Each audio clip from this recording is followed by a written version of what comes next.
جو بندوبست رب کرتا ہے. آزمائش آ جاتی ہے, بڑے بڑوں پہ آ جاتی ہے, لیکن بعض اوقات بڑی تکلیف ہوتی ہے جب اس بندے کو لوگ کٹہرے میں کھڑا کر دیں جس کا جرم ہی کوئی نہیں, اس شخص سے لوگ سوال جواب شروع کر دیں جس بیچارے کے خیال میں بھی وہ بات نہیں. پھر وہاں وضاحتیں دینا, نہ کردہ گناہوں کی وضاحتیں دینا, یہ بڑا بوجھ بنتا ہے, بڑی تکلیف ہوتی, اور لوگ کرتے ہیں یہ کام. پھر اللہ تعالیٰ جب بندوبست فرمائے, صحیح بخاری میں حضرت جریج کا ذکر فرمایا. جریج نفل پڑھ رہے تھے, ماں نے آواز دی, وہ آ نہیں سکے, نماز میں تھے, ماں ناراض ہو گئی. اس نے ہاتھ اٹھا کے کہا اللہ یہ اتنی دیر تک مرے نہ جب تک کسی بری عورت کا منہ نہ دیکھ لے. کسی اور کی دعا کے لیے سند نہیں ہے کہ وہ تیرے حق میں ضرور قبول ہوگی, لیکن ماں باپ کی دعا کے لیے میرے نبی پاک نے سند بیان کی ہے. سید عالم صلی اللہ علیہ وسلم فرماتے ہیں جب بھی ماں باپ اولاد کے لیے ہاتھ اٹھاتے ہیں رب ضرور قبولیت کا شرف عطا کرتا ہے. تو جہاں سند موجود ہے نا, کچھ افتتاح ابا جی سے بھی کرا لینے چاہیے, کچھ کام شروع کرنے سے پہلے صرف اماں سے ہی دعا کرا لینی چاہیے. یہ والا افتتاح بھی بڑے کام کا ہے کیونکہ یہاں سند بیان کر دیا میرے نبی کریم. تو جناب جریج کی ماں ناراض ہو گئی, کہنے لگی اللہ اس نے میری بات نہیں سنی. اب تھے تو وہ نیک, لیکن رب کریم کی حکمت کا تقاضا ہے, ماں کی دعا کو بھی قبول کرنا تھا. اللہ نے آزمائش میں مبتلا کر دیا. والدہ تو چلی گئیں, وہ ایک خیمے میں, ایک کٹیا میں, ایک جھونپڑی میں عبادت کرتے تھے, اللہ کو یاد کرتے تھے, رب رب کرتے تھے, اور لوگ ان کی بڑی تعریف بھی کرتے تھے. لوگ ان کے ارادت مند بھی تھے, عقیدت مند بھی تھے, اہل محبت بھی تھے. ایک عورت آ گئی, بس وہ اللہ کی حکمت پوری ہونی تھی. اس نے آ کے پہلے تو انہیں اپنی طرف مائل کرنا چاہا, جب نہ مائل ہوئے تو الزام لگا دیا. یہ ہمارے دور کا تقاضا ہے, لوگ پہلے آپ کو اپنے حق میں قائل کرتے ہیں, اپنی فرما برداری میں لانا چاہتے ہیں. اگر آپ نہیں آتے تو پھر وہ آپ کو مجرم قرار دے دیتے ہیں, یا میرے ساتھ چل ورنہ پھر میں تیرے خلاف پراپوگنڈا کروں گا. دو ہی باتیں. پہلے اس نے قائل کیا, جب جناب جنید قائل نہ ہوئے تو اس نے قریب ایک چرواہا تھا, اس چرواہے کے ساتھ جا کے منہ کالا کیا. مقررہ وقت پہ بچہ پیدا ہو گیا. لوگوں نے کہا کس کا ہے؟ کہنے لگی اس خانقاہ میں, اس حجرے میں عبادت کرنے والے کا ہے. اگر کسی دیندار پر ذرا سا بھی الزام لگ جائے تو آپ یقین کریں کہ بڑے بڑے خوفناک لوگ بھی نیک ہو جاتے ہیں. جن کا اپنا سارا ماضی کالا سیاہ ہو وہ بھی اجالوں کے راہبر بن جاتے ہیں.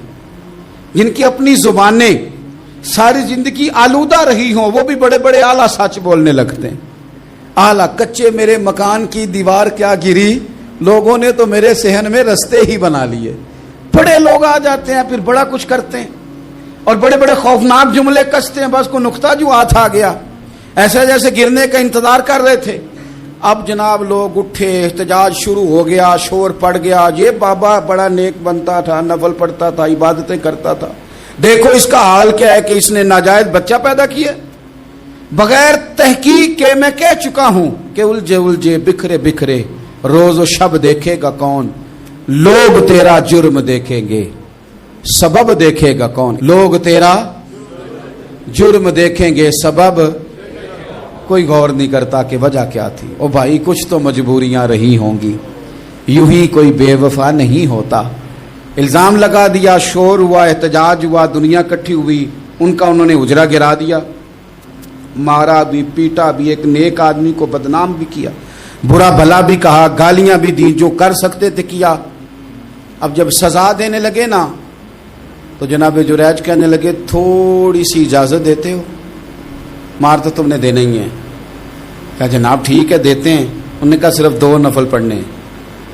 اب وہ نفل پڑھ رہے تھے تو لوگ اس وقت بھی کہہ رہے تھے فراڈ ہی کر رہا ہے, دھوکہ ہی دے رہا ہے, چونکہ ذہن بن گیا نا, بدگمانی آ گئی.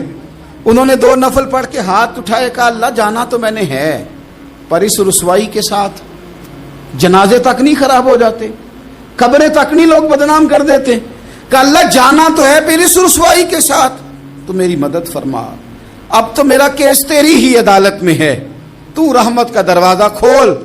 ہاتھ اٹھائے, دعا مانگی, نفل پڑھے, پورے مجمع پہ نظر دوڑائی, کوئی نہیں تھا سپورٹ کرنے والا. کل تک جو کہتے تھے نا تیرے لیے جیئیں گے, تیرے لیے مریں گے, ساری عمر ہی آٹا گدا ہے. لکھاں کیتے نہیں پیڑے, اب وقت آیا ہی تے محمد بخشا کوئی نہیں ہو بیٹھا نیڑے, ایک بندہ بھی نہیں تھا, ووٹر سپورٹر ساتھ دینے والا کوئی نہیں تھا. تو جناب جنید بچے کی طرف اشارہ کر کے کہنے لگے کوئی نہیں بول رہا, تو ہی بول کے بتا دے تیرا باپ کون ہے, تو ہی بول کے بتا دے کون ہے. اللہ اکبر. میرا رب جب چاہے تو بچے بولتے ہیں, رب چاہے تو گونگے بولتے ہیں, رب جب چاہے تو پھر پتھر بھی بولتے ہیں. جب کہا نا تو ہی بتا تو بچہ بولا اور بول کے کہنے لگا میرا باپ جریج نہیں, میرا تو وہ ہے جو بکریاں چرانے والا ہے, وہ میرا باپ. جب رب کریم نے توفیق دی تو بچہ بول پڑا. جب رب بندوبست کرتا ہے کسی کی عزت کی حفاظت کا تو پھر کوئی اسے رسوا کر سکتا. یاد رکھنا جب رب محافظ ہو تو پھر لوگوں کا پراپوگنڈا وہاں کچھ کر سکتا.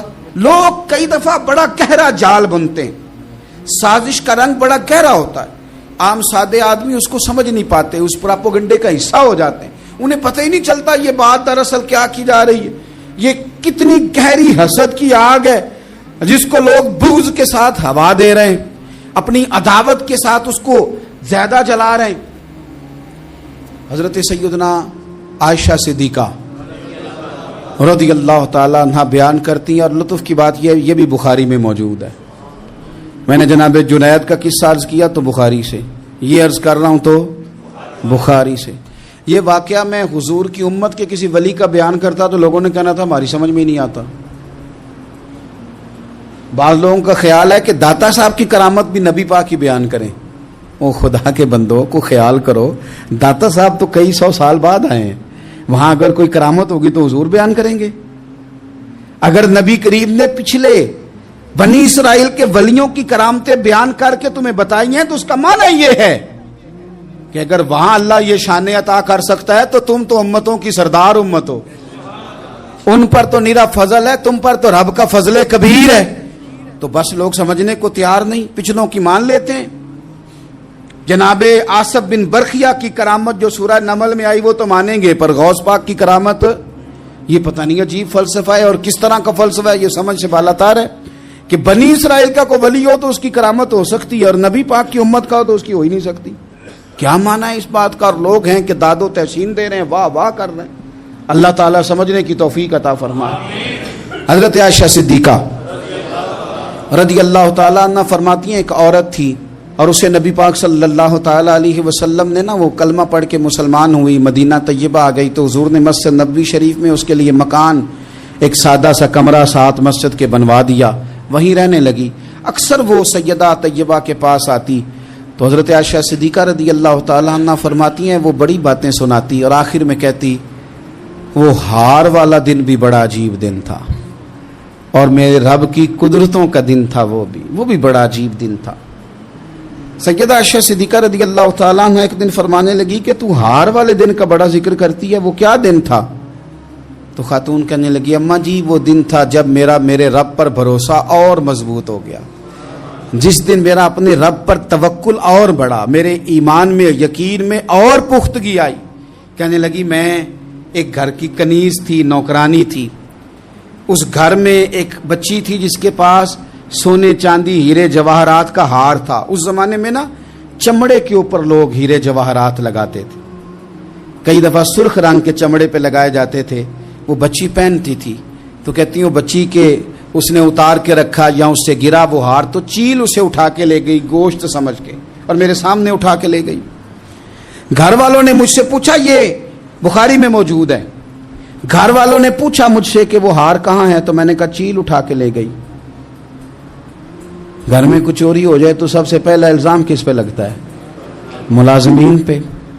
کہتے انہوں نے مجھے بڑا مارا, بڑی تکلیف تھی, حتیٰ کہ میری شرمگاہ تک کی تلاشی لی, میری عزت اتنی خراب کی میں بتا نہیں سکتی. میں نے اپنی زندگی میں ایک واقعہ دیکھا, ایک امیر گھر میں چوری ہو گئی, ملازم کو اتنا مارا کہ وہ چارپائی پہ پڑ گیا. پولیس والوں سے اتنی مار پروائی گئی کہ وہ بیچارہ چارپائی پہ پڑ گیا اور پھر وہ اتنا بیمار ہوا اور کچھ دنوں کے بعد پتہ چل گیا کہ چور تو اپنا بیٹا ہے ان کا. پھر اس کا انتقال ہو گیا.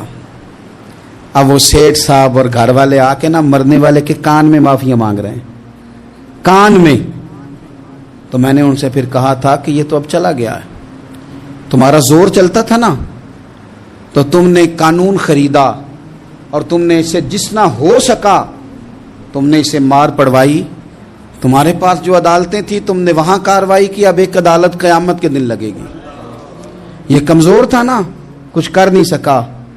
میرے نبی پاک صلی اللہ علیہ وسلم نے فرمایا سن لو، اگر سینگ والی بکری نے بغیر سینگ والی بکری کو تکلیف دی ہوگی نا تو قیامت کے دن اسے بھی بدلہ دینا پڑے گا کہ تیرے پاس سینگ تھے اور تو نے اسے مارا تھا۔ وہ خاتون عرض کرتی ہے سیدہ عائشہ کی خدمت میں کہ مجھے بڑا مارا، مجھے تکلیف دی، میں کہہ رہی تھی کہ میرے سامنے چیل لے گئی ہے پر وہ نہیں مان رہے تھے، اماں جی انہوں نے مجھے بڑا مارا۔ حضرت عائشہ صدیقہ کہتی ہیں پھر کیا ہوا؟ کہنے لگی اماں جی جب کوئی میرا مددگار نہ رہا، مجھے تکلیف دے رہے تھے، رسوا کر رہے تھے، تو میں نے اپنے رب سے مدد چاہی، میرے رب کی طرف میں نے توجہ کی، میں نے کہا مالک اب تو ہی میرا مددگار ہے۔ کہتی ہے وہ مجھے مار رہے تھے تو وہ چیل جو ہار لے گئی تھی وہی لے کے واپس آ گئی، اور ہمارے سروں کے قریب لا کے اس نے جب اس ہار کو پھینکا وہ مجھے چھوڑ کے سائیڈ پہ ہوئے، وہ میری بے گناہی جان گئے، لیکن آپ کو بتاؤں اس دن سے میرا اپنے رب پر یقین اور بڑھ گیا۔ مجھے سمجھ آ گئی کہ جب انسان پورا ٹوٹ جاتا ہے اور جب کوئی چاروں جانب اس کا مددگار نہیں ہوتا تو رب تو ہوتا ہے نا، اللہ تو اس کا مددگار ہوتا ہے نا، وہ تو پھر اپنے اس بندے کی مدد کرتا ہے نا، پھر وہ تو توانائی دیتا ہے نا، وہ تنہا نہیں چھوڑتا، وہ تو آنسوؤں والوں کے آنسوؤں پہ بڑا کرم فرماتا ہے، وہ تو قسم پرسی میں آ جاتا ہے، اس کی رحمت بڑھ کے استقبال کر لیتی۔ تو بھائی جب آپ پر اللہ کی حکمت کے تقاضے پورے ہونے لگیں اور زندگی میں کبھی کوئی ایسا وقت آئے کہ آپ محسوس کریں کہ تنہا رہ گئے ہیں اور کئی اپنے بھی مخالفین کی جماعت میں نظر آنے لگے ہیں، تو اس وقت پھر دل، روح، زبان اور ذہن کو یکجا کر کے سمجھ لینا کہ جب ساری دنیا ساتھ چھوڑ جاتی ہے تو رب کی رحمتیں اس وقت بھی ساتھ رہتی ہیں اور اللہ کی مدد اس وقت بھی بندے پہ کرم نوازی کرتی ہے۔ ایک اور حدیث سنیں، لطف کی بات یہ ہے یہ بھی بخاری میں ہے، یہ بھی واقعہ بخاری میں ہے۔ اللہ اکبر۔ ایک شخص نے نا ایک بندے سے قرض مانگا، اس نے کہا مجھے قرضہ دو، وہ کہنے لگا کہ کتنا قرضہ؟ اس نے کہا 1000 دینار، دینار سونے کا ہوتا تھا، درہم چاندی کا ہوتا تھا، 1000 دینار چاہیے۔ اس نے کہا کوئی گواہ ہے تیرے پاس؟ غریب کا گواہ بھی کوئی نہیں بنتا، کبھی الجھ جائے نا کوئی بندہ تو کئی اپنے بھی کہہ دیتے ہیں کہ ہم اس کے قول فعل کے ذمہ دار نہیں ہیں۔ ایک غریب آدمی کو قرض کی ضرورت پڑ گئی، 1000 دینار چاہیے۔ میں کہہ چکا ہوں کہ درہم چاندی کا ہوتا تھا، دینار سونے کا، اب 1000 دینار لینا ہے۔ تو جس بندے سے اس نے کہا، اگرچہ وہ نیک بندہ تھا، اس نے کہا یار 1000 دینار دے دو، تو کہنے لگا کوئی گواہ ہے تیرے پاس؟ وہ کہنے لگا غریبوں کا گواہ کون ہوتا ہے؟ ہاں ایک گواہ ہے۔ کہا کون؟ کہا میرا رب، وہ تیرے اور میرے بیچ گواہ ہے۔ اس نے کہا کوئی کفیل، اگر تو پیسے نہ دے سکے تو وہ بعد میں دے دے، یا تجھے کچھ ہو جائے تو وہ دے دے۔ اس نے کہا کفیل بھی میرا اللہ ہی ہے، میرے پاس اگر ہے تو رب کریم کا نام ہے، اگر اعتماد کر سکتا ہے تو کر لے۔ بندہ نیک تھا، اس نے کہا رب کے نام پہ، رب کی کفالت پہ، اللہ کو گواہ بنا کے میں تیار ہوں تجھے 1000 دینے کو۔ اس نے 1000 دینار دے دیا، وقت واپسی کا طے ہو گیا، وہ چلا گیا پیسے لے کے۔ اس نے پوری محنت کی کہ میں نے وقت پہ پیسے لوٹانے، پوری محنت بھی کر لی، اللہ نے مدد بھی کر دی، پیسے بھی اس تاریخ کو اسے مل گئے۔ بعض لوگوں کا تو لوٹانے کا دل ہی نہیں نہ ہوتا۔ فرمایا حدیث پاک میں کہ تو لوٹانے کا ارادہ کر، رب تیری مدد بھی فرمائے گا۔ لیکن یہاں بہت سارے لوگ کہتے ہیں خیر ہے، ارادہ ہی نہیں، تو پھر جس طرح کا بندے کا گمان ہو رب بھی اسی طرح کا معاملہ فرماتا ہے۔ اس نے پیسے جمع بھی کر لیے اور واپس دینے کو تیار بھی ہو گیا، لیکن رستہ بحری جہاز کا تھا، کشتی کا تھا، دریا کے رستے واپس آنا تھا۔ اب وہ جب آ گیا دریا کے کنارے تو بڑی کوشش کی، پر وہاں اسے کوئی کشتی نہیں ملی۔ وقت پہ پیسے لوٹانے ہیں، سفر کرنا ہے، اب سواری میسر نہیں ہے۔ سوچ سوچ کے پریشان تھا کہ میں نے تو اللہ کے نام پہ لیے۔ اچانک دل میں ایک تجویز آئی، اس نے ایک لکڑی لی، لکڑی کو اندر سے کھولا، 1000 دینار اس میں بھرا۔ بخاری پڑھ رہا ہوں، اور ساتھ ایک خط بھی لکھا کہ یار میں پیسے پہنچانا چاہتا تھا پر مجھے کوئی چیز نہیں ملی دریا کے اس پار آنے، اللہ کے نام پر تیری طرف روانہ کر رہا ہوں۔ اور یہ کہہ کہ وہ لکڑی دریا میں رکھ دی، وہ لکڑی ڈوب گئی ہے، واپس آ گیا۔ وہ جس نے پیسے لینے تھے وہ عین مقررہ وقت پر دریا کنارے آیا، صبح سے سر شام تک اس نے انتظار کیا۔ دل ڈھلنے لگا تو دل میں خیال آ گیا کہ یار نہیں، اس نے دینے ہی نہیں، جھوٹا وعدہ کر گیا، پہنچا ہی نہیں وقت پہ۔ اب جب واپس لوٹنے لگا تو اچانک دریا میں ایک لکڑی تیرتی ہوئی دکھائی دی۔